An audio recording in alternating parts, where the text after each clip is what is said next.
আমরা যখন আজান শুনতে পাই তখন নিশ্চয় অনেকে লক্ষ্য করে থাকবো যে আমাদের আশেপাশে থাকা কুকুরগুলোকে তারা ছুটাছুটি করে এবং তারা ঘেউ ঘেউ করে।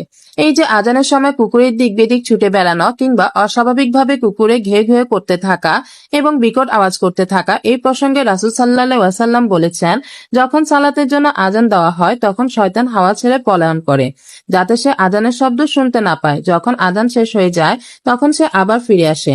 অর্থাৎ আজানের আওয়াজ শয়তানের জন্য বেশ কষ্টকর।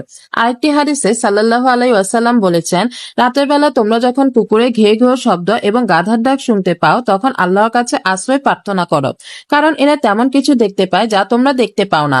এই হাদিস থেকে বোঝা যায় শয়তানের যে মুভমেন্ট, দিক বিদিক ছুটে বেড়ানো, এই বিষয়টা কুকুর বিশেষ করে দেখতে পায়।